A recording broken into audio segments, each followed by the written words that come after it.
Hello बच्चों, कैसे हो आप सब। आज अपन स्टार्ट करने वाले हैं NCERT line to line for NEET series में चैप्टर नंबर 19। जो क्लास 11th का ये चैप्टर नंबर 19 है, जिसका नाम है केमिकल कोऑर्डिनेशन एंड इंटीग्रेशन। अगर आपके पास में ओल्ड एनसीईआरटी है तो उसमें ये चैप्टर नंबर कौन सा होगा, 22। इसके अलावा दोनों चैप्टर में कोई फर्क नहीं है, हूबहू सेम चैप्टर है। तो देखो, ये चैप्टर स्टार्ट करने से पहले अपन देखो एक लाइन पढ़ते हैं बुक की कि the neural system and the endocrine system jointly coordinate and regulate the physiological function of body.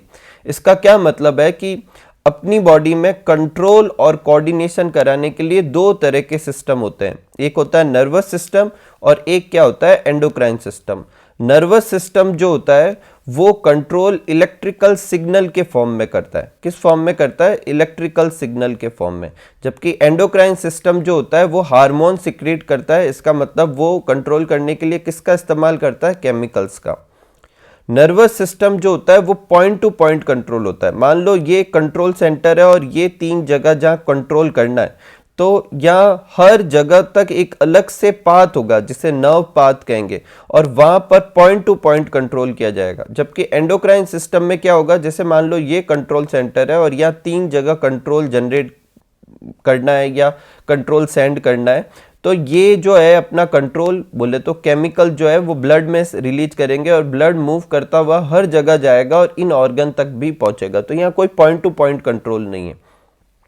अब क्वेश्चन उठता है कि एंडोक्राइन सिस्टम की जरूरत ही क्या है जब अपने नर्वस सिस्टम है। तो देखो, न्यूरल कंट्रोल जो होता है वो बहुत फास्ट होता है। इसका मतलब एंडोक्राइन सिस्टम का कंट्रोल कैसा होगा, स्लो होगा, लेकिन वो शॉर्ट लिव्ड होता है। किसका, न्यूरल सिस्टम का कंट्रोल। तो अपन को कैसा चाहिए, एक लॉन्ग लास्टिंग कंट्रोल चाहिए।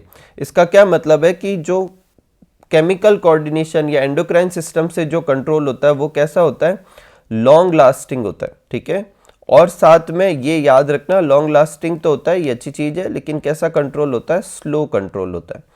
यहाँ पर पॉइंट टू पॉइंट कंट्रोल की बजाय कैसा कंट्रोल होगा, ब्रॉडकास्ट कंट्रोल होगा। ठीक है, कैसा कंट्रोल होगा, ब्रॉडकास्ट कंट्रोल होगा। ठीक है, और जो यहाँ पर बुक लिखती है कि जो नर्वस सिस्टम का कंट्रोल होता है वो नर्व फाइबर से होता है और वो ऑल सेल ऑफ बॉडी या सेलुलर फंक्शन तक रेगुलेट नहीं कर सकते, क्योंकि वहाँ तक जाते ही नहीं।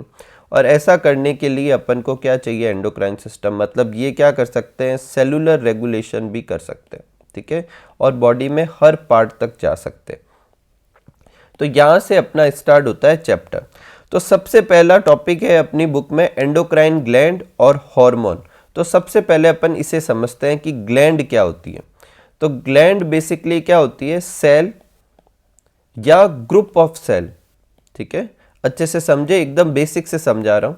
सेल और ग्रुप ऑफ सेल जो कुछ सिक्रेट करे उसे अपन क्या कहते हैं, ग्लैंड कहते हैं।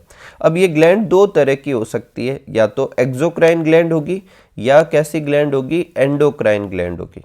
ठीक है, एक्सोक्राइन कौन सी होगी, एक्सोक्राइन ग्लैंड का जो भी सिक्रेशन होगा उसे ले जाने के लिए डक्ट होती है। क्या होती है, डक्ट। और एंडोक्राइन ग्लैंड में जो सिक्रेशन होता है उसे ले जाने के लिए क्या नहीं होती, डक्ट नहीं होती। और यही वजह है एंडोक्राइन ग्लैंड को क्या कहते हैं, डक्टलेस ग्लैंड कहते हैं। और इनका जो सिक्रेशन होगा उसे अपन क्या कहेंगे, हार्मोन। और वो कौन मतलब ट्रांसपोर्ट करेगा, ब्लड के थ्रू ट्रांसपोर्ट होगा, क्योंकि वो तो है नहीं, डक्ट तो है नहीं। ठीक है, जनरली जो डाइजेस्टिव ग्लैंड जो होती है आपने पढ़ रखी हो, पैनक्रियाटिक डक्ट जो होती है, या फिर अपने सेलेवरी ग्लैंड से जो डक्ट निकलती है, वो सब ग्लैंड कौन सी वाली ग्लैंड होती है, एक्सोक्राइन ग्लैंड होती है। तो देखो बुक क्या लिखती है कि एंडोक्राइन ग्लैंड लैक डक्ट्स, उसमें डक्ट्स नहीं होती, इसलिए उसे डक्टलेस ग्लैंड कहेंगे। और इनके सिक्रेशन को क्या कहेंगे, हार्मोन। तो हार्मोन आर नॉन न्यूट्रिएंट, मतलब इसमें कोई न्यूट्रिशन नहीं है, केमिकल्स है, इसीलिए अपन कहते हैं एंडोक्राइन सिस्टम का जो कंट्रोल होता है वो कैसा कंट्रोल होता है, chemical control. Which act as intercellular messenger, और किसकी तरह काम करेगा, मैसेंजर की तरफ, कोई इंफॉर्मेशन लिख के जाएगा। इंटरसेलुलर मतलब सेल्स के बीच में। And produce in trace amount, hormone हमेशा थोड़ी ही अमाउंट में रिक्वायर्ड होते हैं और प्रोड्यूस भी किए जाते हैं। अब सबसे पहला अपन काम करेंगे कि अपनी बॉडी में कौन कौन सी एंडोक्राइन ग्लैंड होती है। ठीक है, नेक्स्ट आगे लेते हैं अपन कि अपनी बॉडी में कौन कौन सी एंडोक्राइन ग्लैंड होती है और उनकी पोजीशन क्या है। तो देखो एकदम सिंपल सा है। सबसे पहली जो अपनी ग्लैंड जो अपन को याद रखनी है वो कौन से रीजन में, हेड रीजन में। हेड रीजन में टोटल 3 ग्लैंड होती है। कौन कौन सी होती है? एक होती है हाइपोथैलेमस जो कि बेसिकली ब्रेन का ही पार्ट है। फिर उसके जस्ट नीचे एक होती है पिट्यूटरी ग्लैंड और एक और कौन सी ग्लैंड होती है? Pineal gland. तो हाइपोथैलेमस, पिट्यूटरी और पीनियल ग्लैंड इन सब की पोजीशन कहाँ है? हेड रीजन में। उसके बाद आता है अपना नेक रीजन। नेक रीजन में एक ग्लैंड होती है जिसे कहते हैं थायराइड और उसके ऊपर ही उसकी सरफेस पर पैराथायराइड ग्लैंड होती है। तो टोटल कितनी हो गई? अभी तक 5 ग्लैंड हो गई। फिर है अपने चेस्ट रीजन। चेस्ट रीजन में एक ग्लैंड होती है जिसे क्या कहते हैं? थाइमस। उसके बाद अपने एब्डोमिनल रीजन में 2 ग्लैंड और होती है। आगे की तरफ होती है पेनक्रियाज और पीछे की तरफ किडनी के ऊपर होती है एड्रीनल ग्लैंड। उसके बाद अपने लोअर एब्डोमन में या पेल्विक रीजन कह सकते हैं, पेल्विक रीजन के पास में जो होती है फीमेल में होती है ओवेरी और मेल में क्या होता है? टेस्टिस। तो टोटल कितनी ग्लैंड हो गई? 1 2 3 4 5 6 7 8 9। एक पर्सन में 9 होती है। अब 9 और टेस्टिस और ओवेरी दोनों मिलाकर 10 ग्लैंड हो जाएगी। ठीक है, तो पहले आपको पोजीशन याद रखनी है। अब एक एक करके देखते हैं। देखो अपनी बॉडी में कौन कौन सी ग्लैंड होती है उसके नाम दे रखे हैं। Pituitary, pineal, thyroid, adrenal, pancreas, parathyroid, thymus, gonads. Gonads में कौन आते हैं? टेस्टिस और ओवेरी। ठीक है, तो ये सब ग्लैंड है। इसके अलावा अपनी बॉडी में कुछ और भी स्ट्रक्चर होते हैं जो हार्मोन रिलीज कर सकते हैं, जो इस चैप्टर के एंड में पढ़ेंगे। जैसे गैस्ट्रोइंटेस्टाइनल ट्रैक हार्मोन रिलीज करता है, लीवर भी रिलीज कर सकता है, किडनी भी रिलीज कर सकता है और हार्ट भी रिलीज कर सकता है। तो इन एंडोक्राइन ग्लैंड के अलावा अगर पूछे कि एडिशनल कौन से ऑर्गन है, तो ये 4 ऑर्गन अपनी बुक में आगे डिस्क्राइब भी कर रखे हैं, आप याद रखें। गैस्ट्रोइंटेस्टाइनल ट्रैक्ट, लीवर, किडनी और हार्ट। एक एक करके अपन स्टार्ट करते हैं। सबसे पहला है हाइपोथैलेमस। हाइपोथैलेमस बेसिकली ब्रेन के 4 ब्रेन का एक पार्ट होता है डायनसेफेलॉन, और डायनसेफेलॉन का जो फ्लोर है या बेसल पार्ट है उसे अपन क्या कहेंगे? हाइपोथैलेमस। तो बेसिकली हाइपोथैलेमस किसका पार्ट है? ब्रेन का ही पार्ट है। It contain several group of neurosecretory cell. इसके अंदर बहुत सारे ऐसे ग्रुप होते हैं जो क्या करते हैं? सिक्रेशन करते हैं। और न्यूरोसिक्रेटरी क्यों कह रहे हैं? नर्वस सिस्टम की सेल्स है और कुछ सिक्रेशन कर रही है, इसलिए न्यूरोसिक्रेटरी सेल्स होती। इन सेल को कहते हैं न्यूक्लियाई। और ये क्या प्रोड्यूस करती? हार्मोन। जितने भी हार्मोन हाइपोथैलेमस प्रोड्यूस करती है वो 2 टाइप के होते हैं। 2 हार्मोन नहीं प्रोड्यूस कर रही, वो 2 तरह के हार्मोन प्रोड्यूस कर रही है। एक होती है रिलीजिंग हार्मोन और एक होता है इनिबिटिंग हार्मोन। तो एक बार मैं आपको अच्छे से समझाता हूँ काम कैसे चलता है। देखो अपनी बॉडी में मान लेते हैं कि ये एक ग्लैंड है एंडोक्राइन, ये दूसरी एंडोक्राइन ग्लैंड, ये तीसरी एंडोक्राइन ग्लैंड और ये चौथी एंडोक्राइन ग्लैंड। और यहाँ पर आती है अपनी एक और ग्लैंड, पिट्यूटरी ग्लैंड। तो पिट्यूटरी ग्लैंड जब अभी अपन पढ़ेंगे तो उसे कहेंगे मास्टर ग्लैंड। क्या कहेंगे? Master gland. और ये ग्लैंड क्या करती है? इन सारी ग्लैंड को कंट्रोल करती है कि कब इन्हें सिक्रेशन करना है और कब नहीं। लेकिन इसको भी कंट्रोल करने का काम कौन करती है? हाइपोथैलेमस। तो हाइपोथैलेमस को आप मास्टर ऑफ मास्टर ग्लैंड समझ सकते हैं। अब हाइपोथैलेमस ऊपर से जब रिलीजिंग हार्मोन सिक्रेट करेगी तो पिट्यूटरी ग्लैंड इन सारी ग्लैंड में से किसी एक पर्टिकुलर ग्लैंड को हार्मोन रिलीज करने को कहेगा। जब ऊपर से इनिबिटिंग हार्मोन आएगा तो पिट्यूटरी ग्लैंड उस पर्टिकुलर ग्लैंड को वापस हार्मोन रिलीज करने को मना कर देगी। तो बेसिकली कंट्रोल पिट्यूटरी कर रही है, लेकिन उससे ये काम कौन करवा रही है? हाइपोथैलेमस। तो हाइपोथैलेमस हर एक ग्लैंड के लिए रिलीजिंग और इनिबिटिंग हार्मोन सिक्रेट करती है। रिलीजिंग हार्मोन क्या करता है? पिट्यूटरी ग्लैंड को स्टिमुलेट करता है सिक्रेशन के लिए, और इनिबिटिंग हार्मोन पिट्यूटरी ग्लैंड को इनिबिट करता है। अब पिट्यूटरी ग्लैंड से हार्मोन सिक्रेट होंगे तो वो दूसरी ग्लैंड को कंट्रोल कर सकते हैं या उसका खुद का जो भी फंक्शन है वो भी परफॉर्म कर सकते हैं। और इनिबिटिंग हार्मोन जब रिलीज होंगे तो पिट्यूटरी ग्लैंड से हार्मोन सिक्रेट होना बंद हो जाएंगे, तो वो कंट्रोल भी बंद हो जाएगा, या फिर अगर वो हार्मोन पिट्यूटरी ग्लैंड का ही है तो वो सिक्रेशन बंद हो जाएगा। ठीक है, कौन कौन से हार्मोन होते हैं अपनी हाइपोथैलेमस से अपनी बुक में दे नहीं रखा, लेकिन कौन कौन से होते हैं?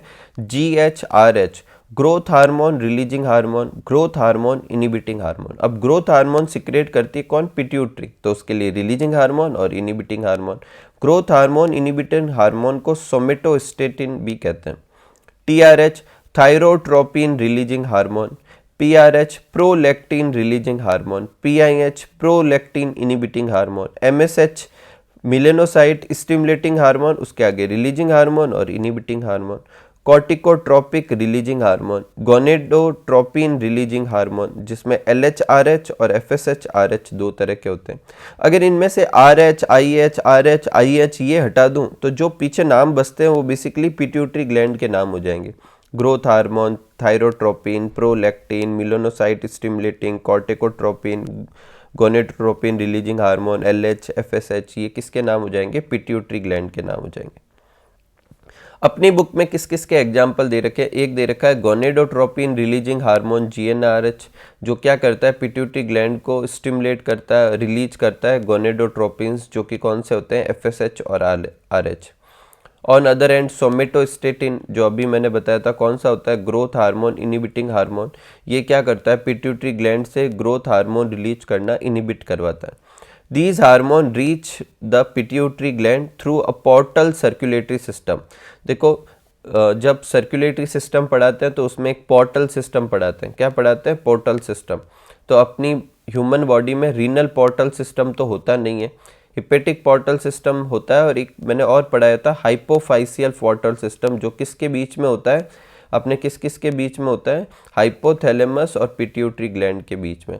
तो हाइपोथैलेमस से हार्मोन पिट्यूटरी ग्लैंड तक किसके थ्रू जाते हैं? पोर्टल सिस्टम के थ्रू जाते हैं, ठीक है, और रेगुलेट करते हैं function of anterior pituitary gland, ठीक है। पोस्टीरियर पिट्यूटरी ग्लैंड को कौन कंट्रोल करेगा? तो वो न्यूरल सिस्टम के डायरेक्ट कंट्रोल में होती है, ठीक है, वहाँ से हार्मोन के थ्रू कंट्रोल करने की जरूरत नहीं पड़ती, ठीक है। नेक्स्ट है पिट्यूटरी ग्लैंड। तो देखो पिट्यूटरी ग्लैंड जो होती है, ये आप देख पा रहे हैं, ये है हाइपोथैलेमस, ठीक है, और ये एक स्टॉक लाइक स्ट्रक्चर है जिसे कहते हैं इनफंडिबुलम, और उसके नीचे जो ये स्ट्रक्चर है ये कौन सा है? Pituitary gland. पिट्यूटरी ग्लैंड जो होती है अपने ब्रेन में ही, ब्रेन के नीचे ही होती है, और इसके चारों तरफ बोन का एक सॉकेट होता है, ठीक है, और इस सॉकेट के अंदर पिट्यूटरी ग्लैंड होती है, और इस सॉकेट का नाम याद रखना है। क्या होती है बोनी कैविटी का नाम? सेला टर्सिका। सेला टर्सिका क्या है? वो बोन का स्ट्रक्चर है जिसके अंदर ये होती है। ये बहुत छोटी सी ग्लैंड है, लेकिन इसे भी प्रोटेक्शन देने की नीड है क्योंकि ये मास्टर ग्लैंड है, ठीक है। और हाइपोथैलेमस से ये एक स्ट्रक्चर से जुड़ी हुई रहती है, उस स्ट्रक्चर को क्या कहते हैं? हाइपोथैलेमस बाई स्टॉक, जिसे क्या कहते हैं? इनफंडिबुलम कहते हैं। अब आप देखो एक और देख पा रहे हैं, ये हाइपोथैलेमिक न्यूरॉन है जो कि क्या कर रहे हैं? कंट्रोल कर रहे हैं, ठीक है। और ये पोर्टल सर्कुलेशन की बात जो मैं कर रहा था, हाइपोथैलेमस और किसके बीच में? एंटीरियर पिट्यूटरी के बीच में। अगर आप अच्छे से देखो तो ये है कैपिलरी। कैपिलरी से क्या निकलती है? वेन, और वेन निकल के कहाँ जानी चाहिए? हार्ट में, लेकिन हार्ट में जाने की बजाय वो पिट्यूटरी में जाकर वापस क्या बना रही है? कैपिलरी बना रही है। तो कैपिलरी से स्टार्ट होकर कैपिलरी पे खत्म हो रहा है। इसका मतलब ये कौन सा सिस्टम है? पोर्टल सिस्टम, ठीक है। तो ये पोर्टल सिस्टम दे रखा है। कुछ जने सोचते हैं कि अपने वहाँ तो दे नहीं रखा, तो हाइपोफाइसियल अपनी बुक में नहीं है, तो ये देखो ये दे रखा है हाइपोफाइसियल सिस्टम, ठीक है। और ये एंटीरियर पिट्यूटरी ग्लैंड है और ये पोस्टीरियर पिट्यूटरी ग्लैंड है। एक और चीज़ जो इस डायग्राम में क्लियर है, देखो एंटीरियर पिट्यूटरी ग्लैंड में वो पोर्टल सिस्टम जा रहा है, तो एंटीरियर पिट्यूटरी ग्लैंड को तो हार्मोन के थ्रू कंट्रोल किया जाता है, जबकि पोस्टीरियर पिट्यूटरी ग्लैंड में न्यूरॉन जा रहे हैं, तो न्यूरॉन के थ्रू कंट्रोल किया जाएगा, ठीक है। अब इसके अंदर कितने पार्ट है ये सब यहाँ पर दे रखे हैं, किससे कौन सा हार्मोन रिलीज होता है वो मैं ऊपर एक चार्ट से समझाता हूँ। देखो पिट्यूटरी ग्लैंड जो होता है वो टोटल 9 हार्मोन रिलीज करती है। कितनी करती है? 9। इसमें से 9 हार्मोन रिलीज करने के लिए 2 स्ट्रक्चर होते हैं, एक होता है एडिनो हाइपोफाइसिस और एक होता है न्यूरो हाइपोफाइसिस। एडिनो हाइपोफाइसिस जो होता है पिट्यूटरी ग्लैंड का मेजर पोर्शन बनाता है। इसके खुद के 2 पार्ट होते हैं, पार्स डिस्टेलिस और पार्स इंटरमीडिया, और न्यूरो हाइपोफाइसिस का एक पार्ट होता है पार्स नर्वोसा, ठीक है। कुछ अगर बुक रीड करोगे तो उसमें इन दोनों के 3-3 पार्ट बताते हैं, और फिर उसमें से बताते हैं कि ये जो 3 नाम में जो आपको यहाँ अपने एनसीईआरटी में लिखे हुए ये हार्मोन रिलीज करती है, बाकी दूसरे होते हैं। पर इसीलिए एनसीईआरटी में सिर्फ यही 3 पार्ट का नाम लिखा हुआ है, लेकिन अपन को अपनी बुक के याद करें, क्यों एक्स्ट्रा करें। तो एडिनो हाइपोफाइसिस में कितने नाम होते हैं? 2, और न्यूरो हाइपोफाइसिस में 1। जो पार्स डिस्टलिस है उसे आप एंटीरियर पिट्यूटरी कह सकते हैं और पार्स नर्वोसा को पोस्टीरियर पिट्यूटरी कह सकते हैं और ये इन दोनों के बीच में होता है।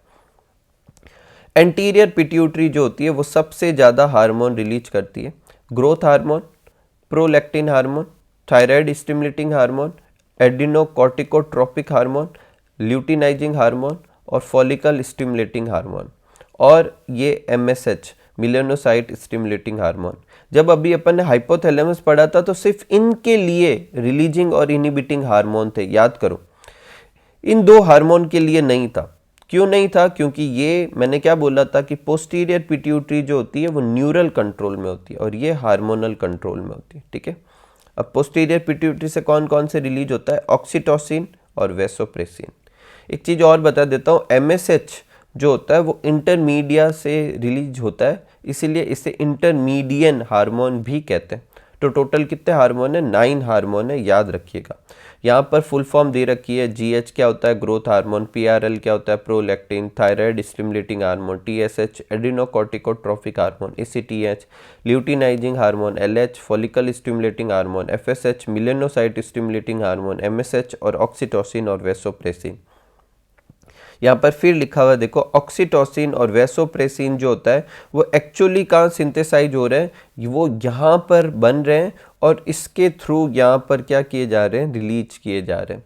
तो पोस्टीरियर पिट्यूटरी में वो रिलीज किए जाते हैं। पोस्टीरियर पिट्यूटरी में ऑक्सीटोसिन और वैसोप्रेसिन बनते नहीं हैं, ठीक है। ये लिखा हुआ है देखो, आर ट्रांसपोर्टेड एक्सोनली, इसका मतलब एक्सोन के थ्रू ट्रांसपोर्ट होंगे टू न्यूरोहाइपोफाइसिस, ठीक है। यही वजह है पोस्टीरियर पिट्यूटरी को क्या कहते हैं? न्यूरोहाइपोफाइसिस, न्यूरॉन के थ्रू यहाँ पर आते हैं। अब एक एक करके अपनी बुक में थोड़ा थोड़ा डिस्क्रिप्शन दे रखा है। सबसे पहले है ग्रोथ हार्मोन। इसका फंक्शन नहीं दे रखा, लेकिन अपन सब जानते हैं ग्रोथ हार्मोन क्या करेगी? बॉडी की ग्रोथ को क्या करेगी? रेगुलेट करेगी। अगर ग्रोथ हार्मोन ओवर सिक्रेशन हो जाए, मतलब जरूरत से ज़्यादा सिक्रेशन हो जाए, तो ऑब्वियस थिंग है बॉडी की ग्रोथ क्या होगी? अब नॉर्मली हो जाएगी और इसे कहेंगे जाइंटिज्म, ठीक है। लेकिन ये काम होने के लिए जो ओवर सिक्रेशन है वो बचपन से स्टार्ट हो जाना चाहिए, ठीक है। यंग एज से स्टार्ट हो जाना चाहिए, मतलब छोटे बच्चे होते हैं ना, उससे स्टार्ट होना चाहिए। अगर बचपन में कम सिक्रेशन हो ग्रोथ हार्मोन का तो ग्रोथ क्या होगी? रुक जाएगी, इसे कहेंगे ड्राफ रह जाएगा। लेकिन एक चीज़ याद रखना, ये जो बौना होगा, मतलब जिसकी हाइट कम होगी, ड्राफ चाइल्ड जो होगा, उसकी इंटेलिजेंसी एकदम नॉर्मल होगी। अपन जब थायराइड ग्लैंड पढ़ेंगे तो उसकी कमी की वजह से भी ड्राफ रहते हैं, जिसे क्रिएटिनिज्म कहते हैं। और वो जो बौने होते हैं उनका IQ लेवल कम होता है, लेकिन इनका IQ लेवल क्या होता है? बराबर होता है। एक क्वेश्चन आता है कि सर्कस में काम करने वाले ड्राफ कौन से हार्मोन से सफ़र कर रहे हैं? पिट्यूटरी हार्मोन से या थायरोक्सिन हार्मोन से? तो किससे सफ़र कर रहे हैं? वो पिट्यूटरी वाले से, क्योंकि वहाँ पर IQ तो चाहिए, वो इंटेलिजेंट होने चाहिए, ठीक है। Excess secretion of growth hormone in adult, मान लो बचपन में तो बराबर था, लेकिन एडल्ट स्टेज में आते आते सिक्रेशन ज़्यादा हो गया, या फिर बचपन में भी ज़्यादा था और बाद में भी ज़्यादा ही रहा। अगर ऐसा होता है तो क्या होगा? तो देखो, एक टाइम तक तो बॉडी की हाइट बढ़ती है, उसके बाद अगर ग्रोथ हार्मोन सिक्रेट होंगे तो जो अपनी बैकबोन होगी वो बैंड हो जाएगी, ठीक है। और इसे एक्रोमेगेली कहते हैं। क्या कहते हैं? एक्रोमेगेली। और फेस जो होगा, जैसे ये फेस की आउटलाइन होती है तो फेस थोड़ा सा ऐसे लंबा सा हो जाएगा, ठीक है। तो can result in severe disfigurement, जैसे कि फेस में होता है, जिसे एक्रोमेगेली कहते हैं, ठीक है। एक क्यूफोसिस भी हो जाता है, मतलब बैक भी ऐसे थोड़ी सी बैंड हो जाती है, विच में लीड टू सीरियस कॉम्प्लिकेशन और प्री मैच्योर डेथ। ये था अपने GH के बारे में। सेकंड हार्मोन है प्रोलैक्टिन हार्मोन। ये प्रोलैक्टिन हार्मोन क्या करता है? Growth of memory gland, memory gland की ग्रोथ को रेगुलेट करता है और उनमें क्या फॉर्मेशन करवाता है? मिल्क फॉर्मेशन करवाता है। क्या करवाता है? Milk formation. ऑब्वियस थिंग है, इसकी नीड हर समय नहीं होती, प्रेगनेंसी के आसपास ही होगी। नेक्स्ट है TSH। ये क्या स्टिमुलेट करता है? Synthesis and secretion of thyroid hormone. मतलब ये हार्मोन जब थायराइड ग्लैंड के पास जाएगा तो वो थायरोक्सिन हार्मोन को क्या करेगी? मतलब जो भी थायराइड ग्लैंड के हार्मोन है उनका सिंथेसिस और सिक्रेशन स्टिमुलेट करेगी। ऐसे कैसे, एड्रिनल ग्लैंड के जब पढ़ेंगे तो उसके दो पार्ट होते हैं, एक एड्रिनल कॉर्टेक्स जो बाहर की तरफ होता है, एक एड्रिनल मेडुला जो अंदर की तरफ होता है। तो एड्रिनल कॉर्टेक्स को हार्मोन सिंथेसिस और रिलीज करने के लिए पिट्यूटरी के पास में क्या होता है, ACTH, ठीक है। और ACTH से जो हार्मोन रिलीज होते हैं उनको कहते हैं कॉर्टिकॉइड्स, ग्लूकोकॉर्टिकॉइड्स, मिनरेलोकॉर्टिकॉइड्स, अपने सेक्स कॉर्टिकॉइड, या एक ही नाम दे रखा है, आगे तीनों दे रखे हैं, तो उनको सिक्रेशन करवाने में ये हेल्प करती है। नेक्स्ट है LH और FSH, ये जो होते हैं ये गोनेट्स के ऊपर जाएंगे और उस पर काम करेंगे। अब जैसे मेल और फीमेल दोनों में गोनेट्स होते हैं, तो मेल में LH क्या काम करता है, सिंथेसिस और सिक्रेशन कराता है एंड्रोजन का, किसके से, टेस्टिस से, ठीक है।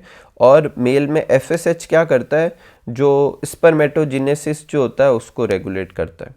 फीमेल में LH क्या करेगा, ओव्यूलेशन करवाएगा।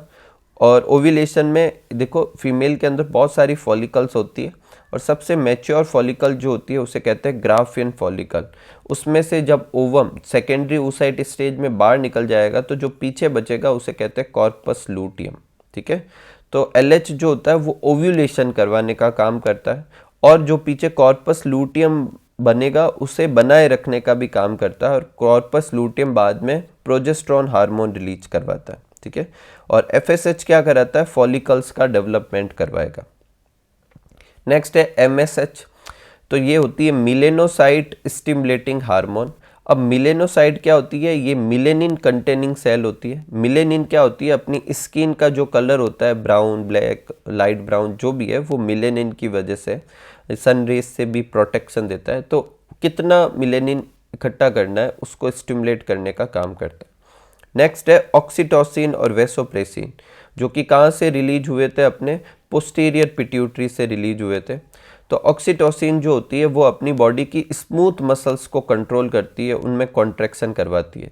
फीमेल के अंदर, मेल में भी होती है, ऐसा नहीं सिर्फ फीमेल में होती है, फीमेल के अंदर ये जो होती है विगोरियस कॉन्ट्रैक्शन कराती है यूट्रस में, कब, चाइल्ड बर्थ के दौरान, और मिल्क को इजेक्ट करवाने का काम भी करती है। एक होती है वेसोप्रेसिन, वेसोप्रेसिन जो होता है उसे ADH भी कहते हैं, मैंने एक्सक्रीटरी सिस्टम में भी आपको ये समझाया था। ये जो होती है ये क्या करती है, वाटर और इलेक्ट्रोलाइट्स का रीएब्जॉर्प्शन करवाती है।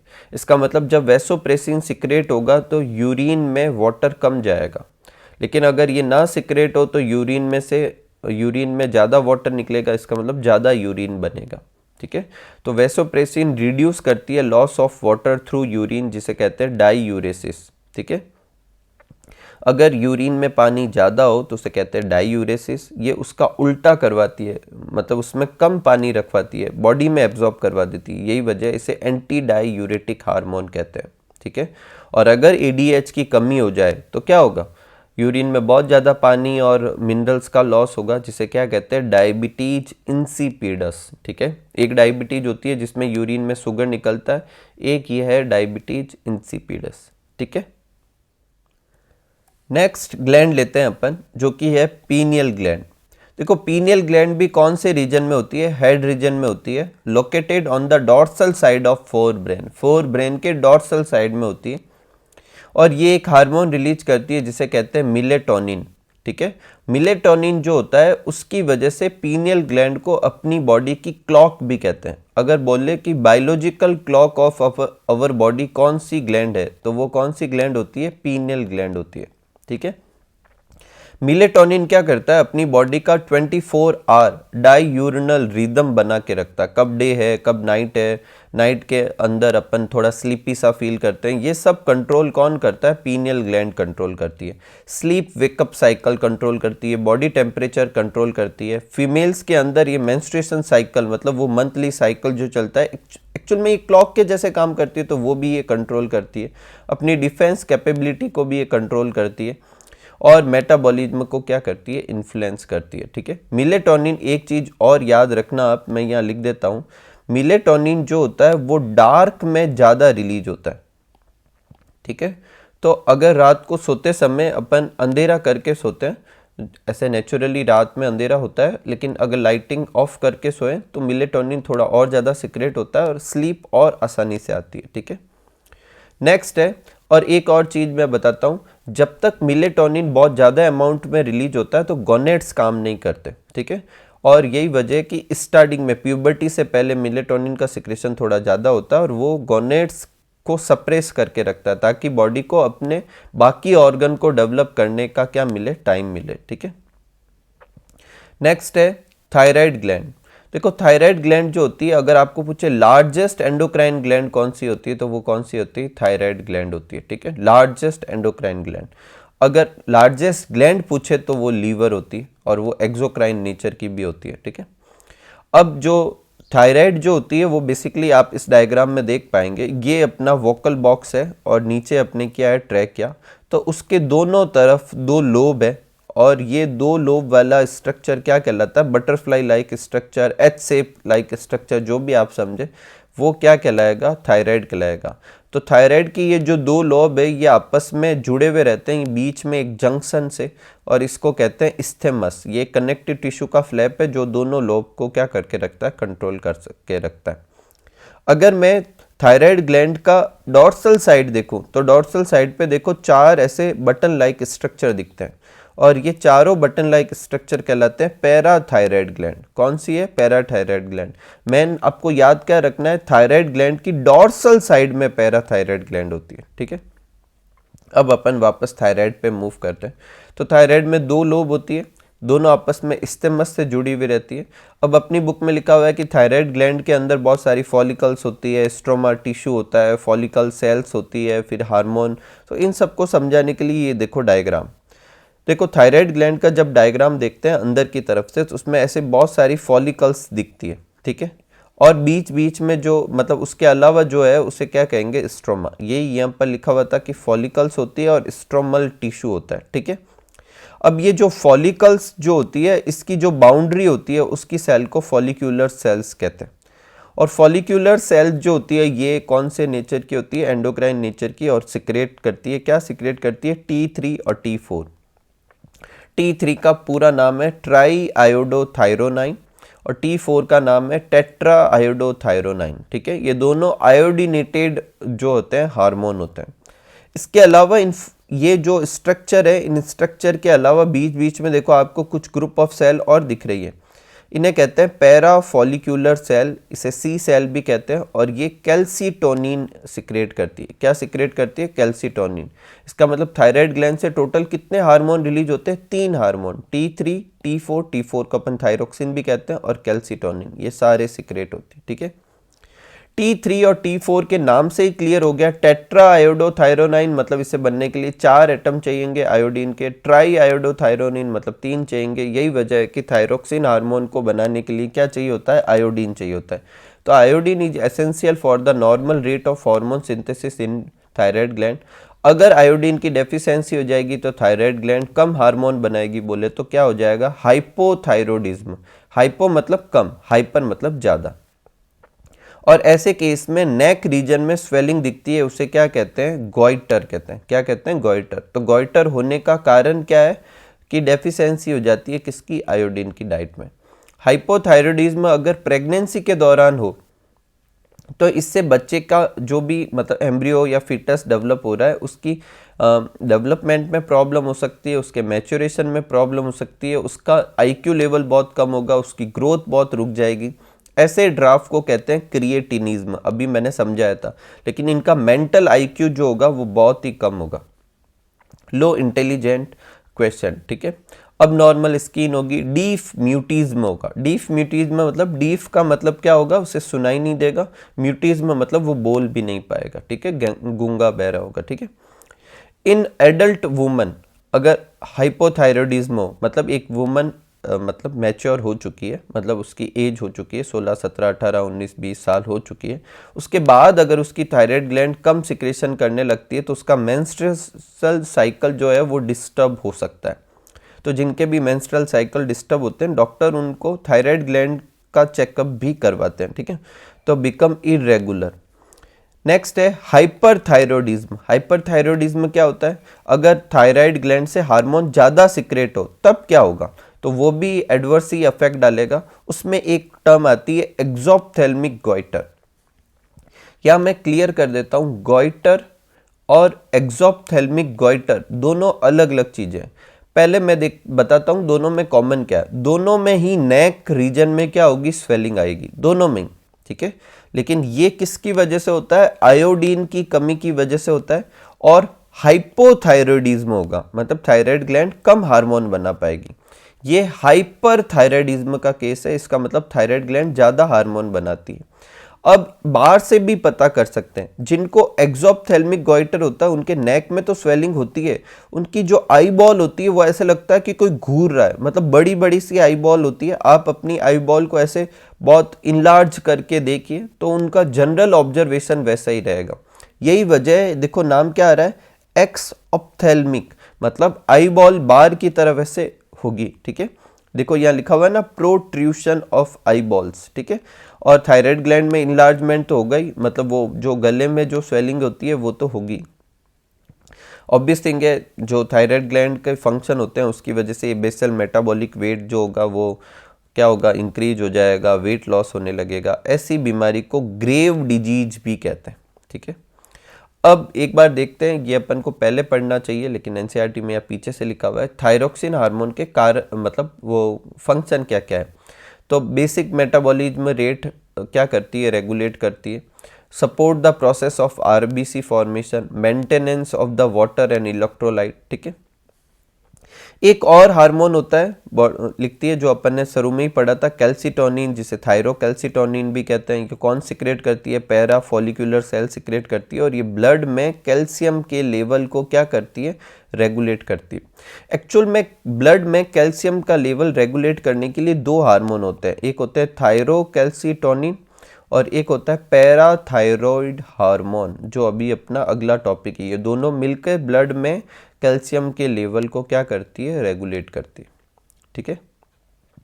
नेक्स्ट है पैराथायरॉयड ग्लैंड। पैराथायरॉयड ग्लैंड कहाँ होती है, चार होती है, दो एक एक लोब पर होती है, और कौन सी साइड में होती है, डॉर्सल साइड में या बैक साइड में कह सकते हैं।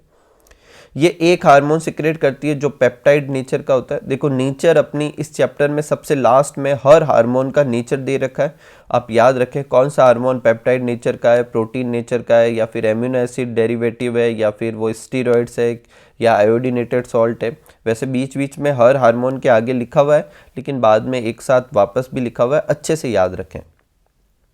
अब पीटीएच जो होता है वो रेगुलेट किया जाता है कैल्शियम के लेवल से, मतलब ब्लड में कितना कैल्शियम का लेवल है उससे पीटीएच का सिक्रेशन होगा, और फिर वो इनडायरेक्टली इसे करेगा।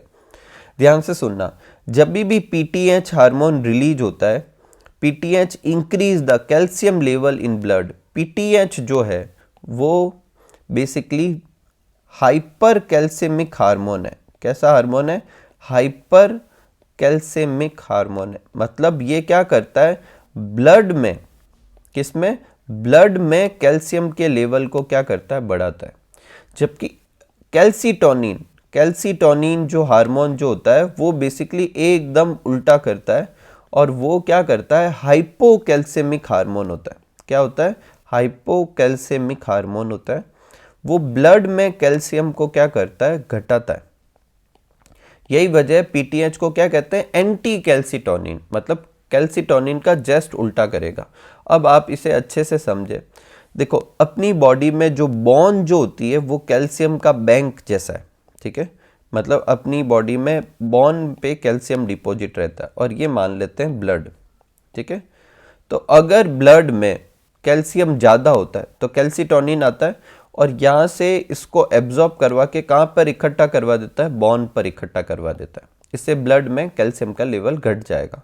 लेकिन अगर ब्लड में कैल्शियम का लेवल बढ़ाना है तो फिर पीटीएच आएगा, और बोन से लेकर कहाँ पर वापस रिलीज करवा देता है, ब्लड में रिलीज करवा देता है। तो पीटीएच हार्मोन क्या करता है, stimulate the process of bone resorption, reabsorption नहीं है, रिजॉर्प्शन, इसका मतलब डिसोल्यूशन होगा, डीमिनरलाइजेशन होगा, मतलब बोन में से मिनरल्स निकलेंगे, मतलब बोन में से कैल्शियम आयन निकलेगा और कहाँ पे चला जाएगा, ब्लड में चला जाएगा। तो ब्लड में कैल्शियम बढ़ गया, और ब्लड में कैल्शियम बढ़ाने के लिए क्या करता है कि जो किडनी जो होती है वहां से भी कैल्शियम के रीएब्जॉर्प्शन को बढ़ाती है। तो किडनी से कैल्शियम रीएब्जॉर्ब होगा तो वो भी ब्लड में आ जाएगा इनडायरेक्टली, और ये फूड से भी कैल्शियम के एब्जॉर्प्शन को बढ़ा देता है। तो पीटीएच एक हाइपर कैल्शियमिक हार्मोन है जो ब्लड में कैल्शियम के लेवल को बढ़ाता है, और कैल्सिटोनिन टीसीटी जो है वो ब्लड में कैल्शियम के लेवल को घटाता है, और दोनों मिलकर देखो लिखा हुआ अलोंग विद टीसीटी ये कैल्शियम बैलेंस को क्या करता है, मेंटेन करता है। तो अगर बोले तो कैल्शियम का लेवल कौन से हार्मोन बैलेंस करते हैं, सिर्फ आपको पीटीएच नहीं लिखना है, आपको साथ में क्या लिखना है, टीसीटी भी लिखना है। नेक्स्ट है थाइमस। तो देखो थाइमस जो है एक लोब्यूलर स्ट्रक्चर है, और वो कहाँ पर होता है, लंग्स के बीच में स्टर्नम के वेंट्रल साइड पे, वेंट्रल साइड ऑफ ऑर्टा, वहाँ पर ये चेस्ट रीजन में होता है। इसका मेजर रोल होता है, ये डेवलपमेंट ऑफ इम्यून सिस्टम को कंट्रोल करता है। आगे समझने से पहले मैं आपको ये समझा देता हूँ कि इम्यूनिटी जो होती है वो दो तरह की होती है, एक सेल मीडिएटेड और एक जिसमें एंटीबॉडी से इम्यूनिटी मिलती है, जिसे ह्यूमोरल इम्यूनिटी कहते हैं। तो थाइमस दोनों को रेगुलेट करता है। सेल मीडिएटेड इम्यूनिटी के लिए वो क्या बनाता है, टी लिम्फोसाइट को मैच्योर करवाता है, डिफ्रेंशिएट करवाता है, और ह्यूमोरल के लिए वो एंटीबॉडी प्रोडक्शन भी करवाता है। तो देखो क्या लिखा हुआ है, thymosin play a major role in differentiation of T lymphocyte, जो कि सेल मीडिएटेड का काम है। साथ में एंटीबॉडी प्रोडक्शन को भी वो बढ़ाता है, जो कि ह्यूमरल इम्यूनिटी का काम है। थाइमस जो होती है मतलब एकदम यंग एज में सबसे ज़्यादा एक्टिव होती है। जैसे जैसे अपनी एज बढ़ती जाती है ये डीजनरेट होती रहती है, और ओल्ड एज तक जाते जाते ये कम्प्लीटली डीजनरेट होने लगेगी, और इसी वजह से ओल्ड पीपल का इम्यून सिस्टम क्या होता है, वीक। ठीक है। नेक्स्ट अपने ग्लैंड है एड्रीनल ग्लैंड। एड मतलब एडजेसेंट, रीनल मतलब किडनी, किडनी के जस्ट पास में, बोले तो किडनी के टॉप पर एक ग्लैंड होती है जिसे क्या कहते हैं, adrenal gland. Pair of gland होती है, क्योंकि दो किडनी होती है तो दो ग्लैंड होती है। एंटीरियर पार्ट किडनी के टिप पर ऊपर की तरफ ये ग्लैंड होती है। सेंट्रल लोकेटेड टिश्यू, अब इसके अंदर दो तरह के टिश्यू होते हैं, एक होता है एड्रिनल मेडुला और एक होता है एड्रिनल कॉर्टेक्स। ये आप इस डायग्राम में साफ साफ देख पा रहे हैं। जो ये बाहर की तरफ जो ये रीजन दिख रहा है ये एड्रिनल कॉर्टेक्स, ठीक है, और अंदर की तरफ जो है वो मेडुला। यहाँ पर एक इंटरेस्टिंग चीज़ है जो अपनी बुक में नहीं लिखी हुई। देखो अपने बॉडी में जब एम्ब्रियोनिक डेवलपमेंट होता है तो 3 जर्म लेयर होती है, एक्टोडर्म, एंडोडर्म और मीजोडर्म। जनरली जो चीज़ बाहर की तरफ होती है वो कौन बनाती है, एक्टोडर्म, और अंदर की तरफ होती है वो मीजो या एंडोडर्म बनाती है, या उल्टा है। एड्रिनल कॉर्टेक्स जो है वो मीजोडर्मल है, जो कि बाहर की तरफ है, और एड्रिनल मेडुला जो कि अंदर है वो कौन सा है, एक्टोडर्मल है। तो आप याद रखेंगे, ठीक है। अब एड्रिनल कॉर्टेक्स जो हार्मोन रिलीज करेगा वो है कॉर्टिकॉइड्स। क्या है, कॉर्टिकॉइड्स, और ये सारे स्टीरॉइड नेचर के होते हैं, ठीक है। मैंने पहले भी बोला, अभी भी बोल रहा हूँ, नेचर याद रखे सारे। और जो एड्रिनल मेडुला जो हार्मोन रिलीज करेगा उसे कहेंगे कैटेकोलामाइंस, और इसे आप एड्रिनलिन, नॉर एड्रिनलिन नाम से जानते होंगे, ठीक है। एड्रिनलिन आपको 10th स्टैंडर्ड में भी पढ़ाया जाता है, वो एड्रिनल मेडुला से रिलीज होता है। अब एड्रिनल कॉर्टेक्स से जो हार्मोन रिलीज होता है जिन्हें कलेक्टिवली कॉर्टिकॉइड्स कहते हैं। अब उसको कौन कौन से, उसको समझने के लिए अपन को ये भी समझना पड़ेगा कि जो एड्रिनल कॉर्टेक्स वाला रीजन जो है वो 3 लेयर्स में होता है। कितने लेयर में होता है, 3 लेयर। कॉर्टेक्स जो होती है उसमें 3 लेयर होती है। सबसे बाहर वाली लेयर को कहते हैं जोना ग्लोमेरुलोसा, बीच वाली लेयर को कहते हैं जोना फेसिक्यूलेटा, और तीसरी लेयर को कहते हैं जोना रेटिक्यूलेटा। जोना ग्लोमेरुलोसा जो होता है वो मिनरेलो कॉर्टिकॉइड रिलीज करता है। क्या रिलीज करता है, मिनरेलो कॉर्टिकॉइड, और एक मिनरेलो कॉर्टिकॉइड का नाम है एल्डोस्टेरॉन, जो आपने एक्सक्रीटरी सिस्टम में पढ़ा होगा। फिर है जोना फेसिकुलेटा, ये जो है ग्लूकोकॉर्टिकॉइड रिलीज करता है। क्या रिलीज करता है, ग्लूकोकॉर्टिकॉइड्स, और इसमें से एक नाम होता है कॉर्टिसोल। कौन सा होता है, कॉर्टिसोल। कॉर्टिसोल एक ग्लूकोकॉर्टिकॉइड से, एल्डोस्टेरॉन एक मिनरेलोकॉर्टिकॉइड से, ठीक है। और फिर होता है जोना रेटिकुलेटा जो सेक्स कॉर्टिकॉइड्स जो होता है वो रिलीज करता है, ठीक है। और ये क्या रिलीज करता है, एड्रिनल मेडुला, कैटेकोलामाइंस, जिसमें एड्रिनलिन, नॉर एड्रिनलिन आता है। एड्रिनलिन को आप एपिनेफ्रिन कह सकते हैं, इसको नॉर एपिनेफ्रिन कह सकते हैं, कोई तकलीफ नहीं। अब अपनी बुक में यहाँ पर एक पैराग्राफ में एक डिजीज दे रखी है। क्या दे रखी है, under production of hormone by adrenal cortex. बोले तो ये कॉर्टिकॉइड्स कम सिक्रेट होगा, तो ऑब्वियस थिंग है इसमें ग्लूकोकॉर्टिकॉइड्स वगैरह, मिनरलोकॉर्टिकॉइड्स वगैरह ये सब आएंगे तो कार्बोहाइड्रेट मेटाबॉलिज्म में डिस्टर्ब हो जाएगा, वीकनेस आने लगेगी, फैटिक आएगी। ऐसी बीमारी को एडिसन डिजीज कहते हैं। क्या कहते हैं? Addison disease. ठीक है। नेक्स्ट है एडिनल मेडुला के बारे में पहले लिखा हुआ है, एडिनल कॉर्टेक्स के बारे में भी लिखा हुआ है। ऐसा ना समझे कि यहाँ डिजीज दे दी एडिनल कॉर्टेक्स की तो वो खत्म हो गया, नहीं, आगे दे रखा है। ठीक है, पहले एडिनल मेडुला देखते हैं। तो अभी अपन ने देखा एडिनल मेडुला से दो हार्मोन रिलीज होते हैं, एडिनलिन एपिनेफ्रिन या नॉर एडिनलिन नॉर एपिनेफ्रिन। इनको कलेक्टिवली क्या कहते हैं? कैटाकोलामाइंस। ठीक है, ये सिक्रेट होता है किस कंडीशन में? स्ट्रेस के कंडीशन में ये रिलीज होता है, इमरजेंसी सिचुएशन में ये रिलीज होता है, इसलिए इसे इमरजेंसी हार्मोन कहते हैं। Hormone of fight and flight होता है।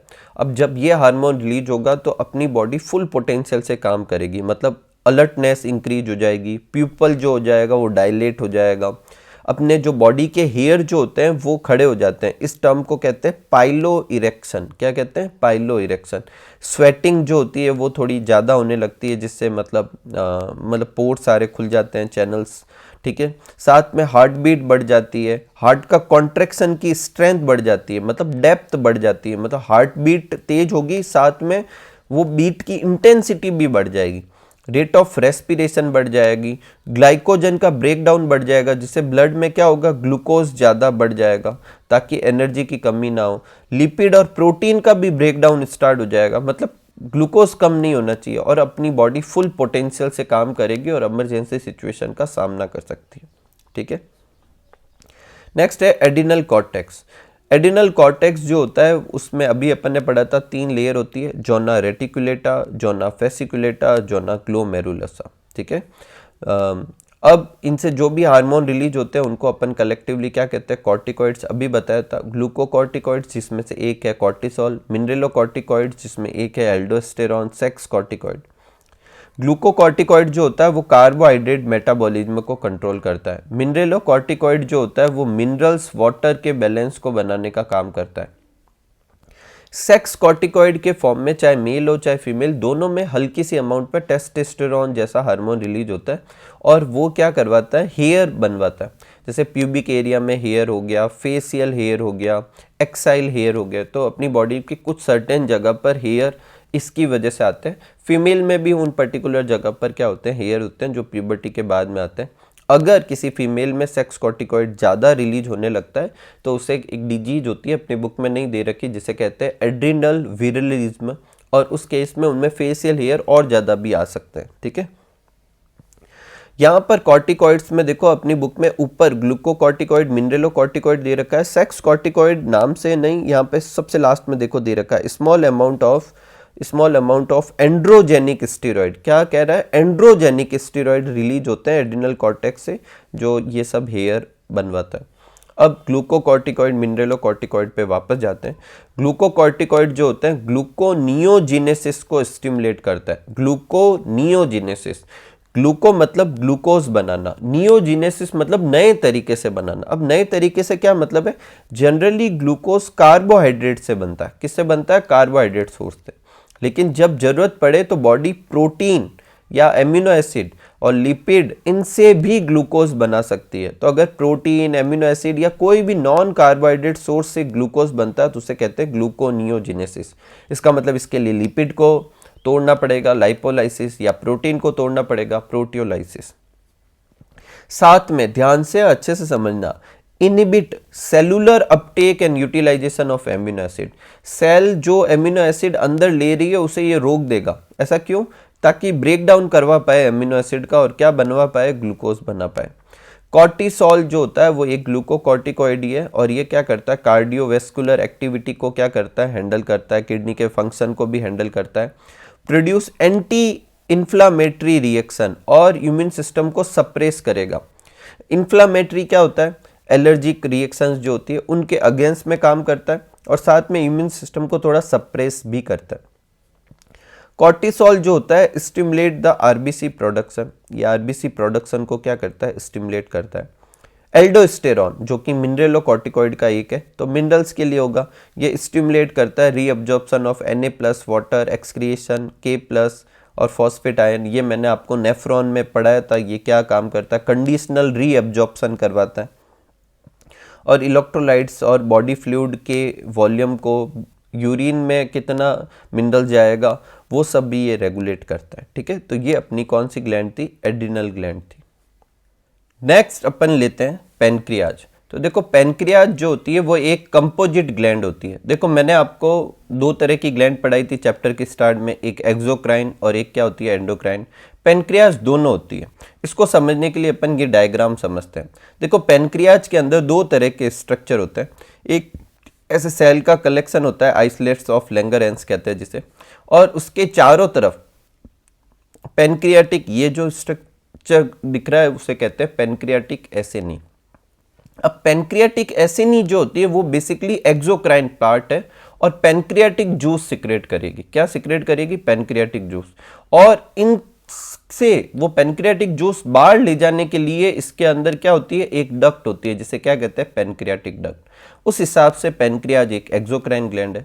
लेकिन यहाँ जो ये सेल का एक कलेक्शन दिख रहा है जिसमें तीन तरह की सेल है, अल्फा सेल, डेल्टा सेल और बीटा सेल। जो अल्फा सेल जो होती है वो ग्लूकेगॉन सिक्रेट करती है, बीटा सेल जो होती है वो इंसुलिन सिक्रेट करती है। इनको ले जाने के लिए कोई भी डक्ट नहीं होती। इसका मतलब ये हार्मोन्स है।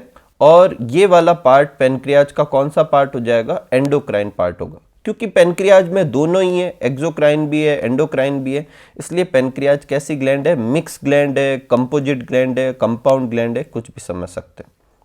ये सब अपने इधर लिखा हुआ है। एक और लिखा हुआ है कि जो ये वाले जो सेल्स के नंबर है वो 1 to 2 मिलियन होते हैं, लेकिन ये टोटल पेनक्रियाटिक टिश्यू का सिर्फ 1 से 2% पार्ट ही होता है। ऑब्वियस थिंग है, क्योंकि हार्मोन हमेशा ट्रेस में चाहिए तो ज़्यादा ये सेल की अमाउंट चाहिए नहीं। अब अपन को दो तरह के हार्मोन पढ़ने, एक ग्लूकेगॉन और एक इंसुलिन। दोनों पेप्टाइड हार्मोन है नेचर में, और दोनों क्या करते हैं, ग्लूकोज के लेवल को हैंडल करते हैं। एकदम सिंपल सा है, अगर ब्लड में ग्लूकोज का लेवल बढ़ने लगे तो क्या आएगा, इंसुलिन आएगा और उसे ग्लाइकोजन में कन्वर्ट करेगा। किस में कन्वर्ट कराएगा, ग्लाइकोजन में। और ग्लूकेगॉन जो होता है वो ग्लाइकोजन को वापस किस में कन्वर्ट करा देता है, ग्लूकोज में। ठीक है, तो ग्लूकेगॉन ग्लाइकोजन को ग्लूकोज में कन्वर्ट कराता है, इंसुलिन ग्लूकोज को किस में कन्वर्ट कराता है, ग्लाइकोजन में।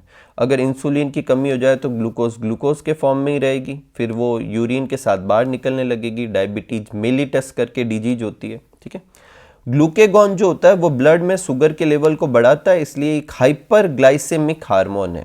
क्या है, हाइपर ग्लाइसेमिक हार्मोन। और इंसुलिन जो है वो हाइपोग्लाइसेमिक हार्मोन है। अब ये हाइपर करने के लिए क्या क्या करेगा, ब्लड में ग्लूकोज का लेवल बढ़ाने के लिए क्या क्या कर सकता है। तो एक तो ये लीवर सेल जिसे हिपेटोसाइट कहते हैं, उनमें ग्लाइकोजिनोलाइसिस को स्टिमुलेट करता है। ग्लाइकोजिनोलाइसिस मतलब ग्लाइकोजन का लाइसिस कराना है। ग्लाइकोजन का लाइसिस कराएंगे तो क्या बनेगा, ग्लूकोज। ठीक है, और साथ में ग्लूकोनियोजिनेसिस को भी स्टिमुलेट करेगा। अगर इसको लगेगा इतनी ग्लूकोज नहीं है तो फिर वो नॉन कार्बोहाइड्रेट सोर्स से भी क्या बनवाएगा, ग्लूकोज बनाएगा। तो ग्लूकेगॉन जो है वो ग्लाइकोजिनोलाइसिस और ग्लूकोनियोजिनेसिस दोनों को स्टिमुलेट करता है ताकि ब्लड में ग्लूकोज का लेवल जितना होना चाहिए उतना हो। ठीक है, तो ये हमेशा ब्लड में ग्लूकोज का लेवल बढ़ाता है, इसलिए इसे हाइपरग्लाइसेमिक हार्मोन कहते हैं। Glucagon reduce the cellular glucose Uptake, साथ में ये सेल जो ग्लूकोज लेती है उसको भी रोकता है। ऐसा क्यों कर रहा है भाई, ऐसा इसलिए कर रहा है कि ये चाहता है ब्लड में ग्लूकोज का लेवल क्या रहे, बना रहे। ठीक है, इसीलिए ग्लूकेगॉन हाइपरग्लाइसेमिक हार्मोन। इसके जस्ट उल्टा काम करेगा इंसुलिन, और ये भी कहाँ काम करता है, हिपेटोसाइट सेल्स पे काम करता है, और एडिपोसाइट जो एडिपोस टिश्यू की सेल होती है उस पे काम करता है। ये क्या करता है, सेलुलर ग्लूकोज के अपटेक को बढ़ा देता है। तो ग्लूकोज सेल के अंदर चली जाएगी तो ब्लड में ग्लूकोज का लेवल बढ़ जाएगा।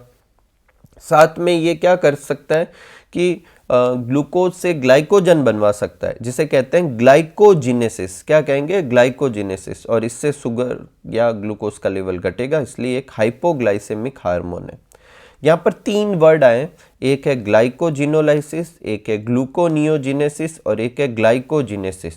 देखो ग्लाइकोजिनोलाइसिस मतलब ग्लाइकोजन का लाइसिस करना, ग्लाइकोजन से ग्लूकोज बनाना। कौन कराएगा, ग्लूकेगॉन। एक है ग्लूकोनियोजिनेसिस, ग्लूकोज को नए तरीके से बनाना, बोले तो non carbohydrate source protein fat इनसे ग्लूकोज बनाना, ये काम कौन कराएगा, ग्लूकेगॉन कराएगा। और एक है ग्लाइकोजिनेसिस, जिसमें ग्लाइकोजन बनेगा, तो ग्लूकोज से ग्लाइकोजन बनना, और ये कौन कराएगा, इंसुलिन करवाएगा। कौन करवाएगा, इंसुलिन। तो ग्लूकोज का होम्योस्टेसिस मतलब ग्लूकोज का बैलेंस इंसुलिन और ग्लूकेगॉन मिलकर करते हैं। इंसुलिन हाइपोग्लाइसेमिक होता है और ग्लूकेगॉन हाइपरग्लाइसेमिक होता है। प्रोलॉन्ग्ड हाइपरग्लाइसेमिया मतलब लंबे समय तक अगर हाइपरग्लाइसेमिया बना रहे, इसका मतलब ग्लूकोज का लेवल ब्लड में बना रहे, तो ये किस बीमारी के बारे में, डायबिटीज मेलिटस। एक थी डायबिटीज इंसिपिडस जो ईडीएच या वेसोप्रेसिन की कमी की वजह से होती है, और एक है डायबिटीज मेलिटस जो कि इंसुलिन की कमी की वजह से हो सकती है, और ऐसे केस में इंसुलिन थेरेपी दी जाती है। सिम्टम्स क्या क्या होते हैं, यूरिन के साथ ग्लूकोज जो होता है वो लॉस होने लगता है, बॉडी में हार्मफुल कीटोन बॉडीज बनने लगती है, ठीक है। नेक्स्ट स्टेप ने टेस्टिस और ओवेरी। वैसे तो अपन ये रिप्रोडक्शन में अच्छे से समझ ही लेते हैं, लेकिन एक बार समरी जैसा वापस ले लेते हैं। टेस्टिस जो होता है उसमें दो तरह के टिश्यू होते हैं, एक सेमिनिफेरस ट्यूब्यूल और एक उसके सराउंडिंग का इंटरस्टिशियल टिश्यू। सेमिनिफेरस ट्यूब्यूल जो होती है वो स्पर्म बनाती है। इंटरस्टिशियल टिश्यू में लेडिक सेल या इंटरस्टिशियल सेल होती है जो एंड्रोजन बनाती है। मेनली एंड्रोजन में एक हार्मोन, वैसे एंड्रोजन ग्रुप ऑफ हार्मोन को कहते हैं, लेकिन उसका सबसे मेन हार्मोन कौन सा होता है, टेस्टोस्टेरोन। अब टेस्टोस्टेरोन के फंक्शन वैसे जानते हैं, एक बार देख लेते हैं। रेगुलेट करता है, मैच्योर करता है और फंक्शन करवाता है किससे, मेल एक्सेसरी ग्लैंड से, ठीक है। स्टिमुलेट करता है मस्कुलर ग्रोथ को, फेशियल हेयर की ग्रोथ को, एक्सिलरी हेयर की ग्रोथ को, एग्रेसिवनेस करवाता है, लो पिच वॉइस करवाता है।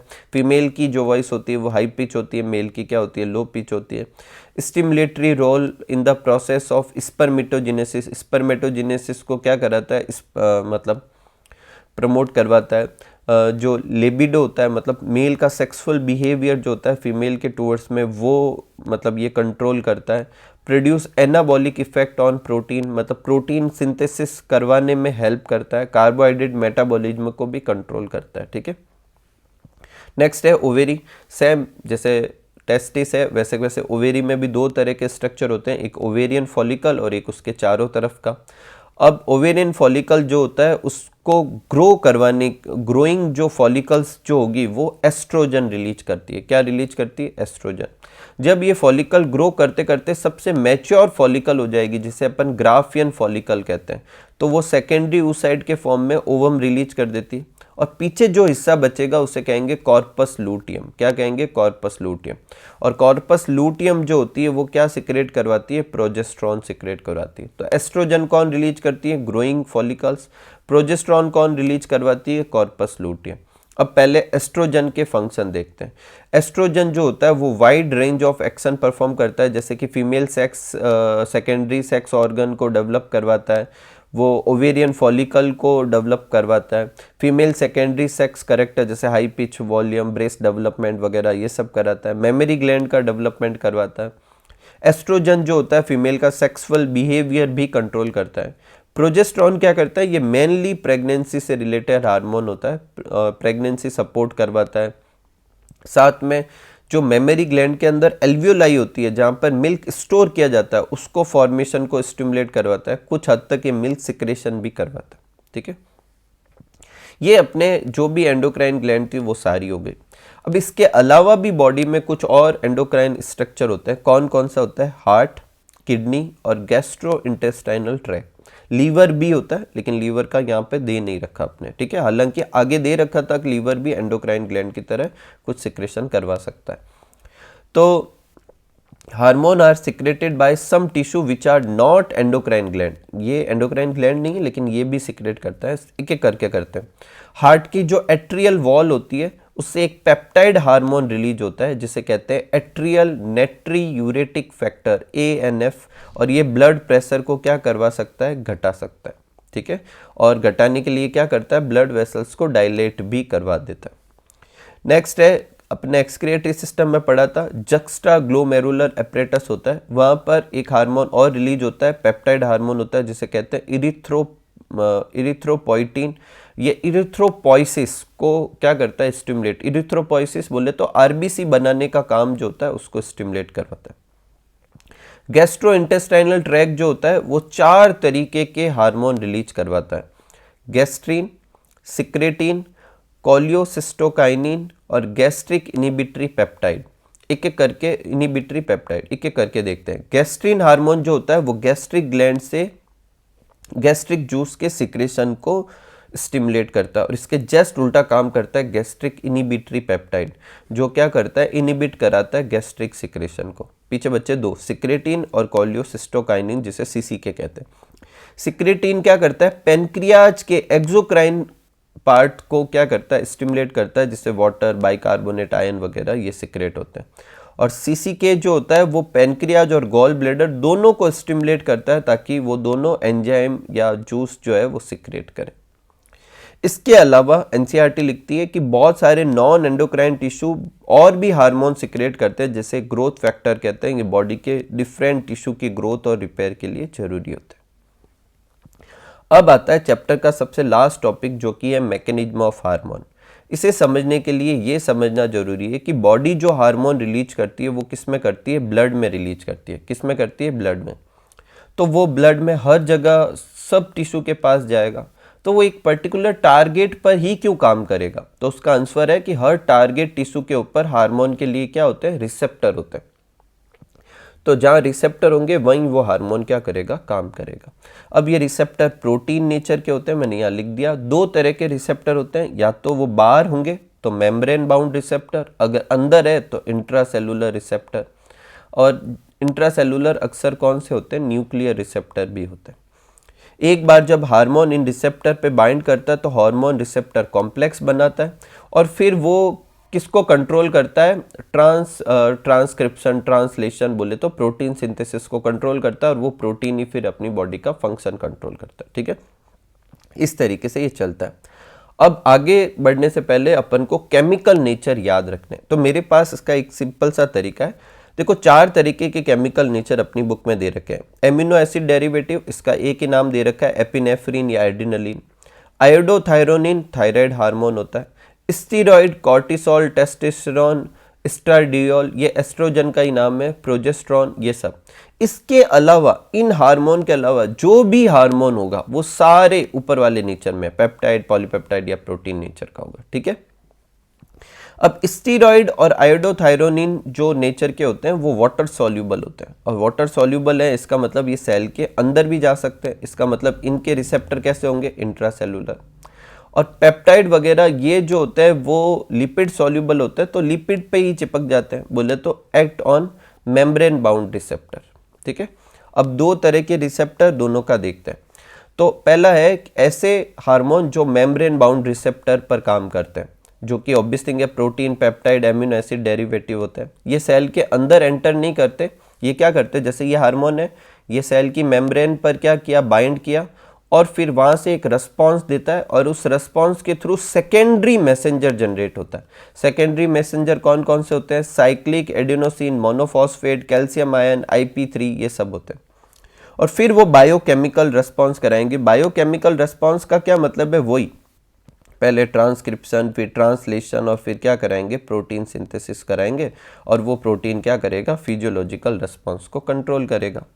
दूसरे होते हैं इंट्रासेलुलर हार्मोन। इंट्रासेलुलर हार्मोन जो होते हैं मतलब रिसेप्टर वाले, स्टीरॉइड्स और आयोडोथायरोनिन ये सब होते हैं।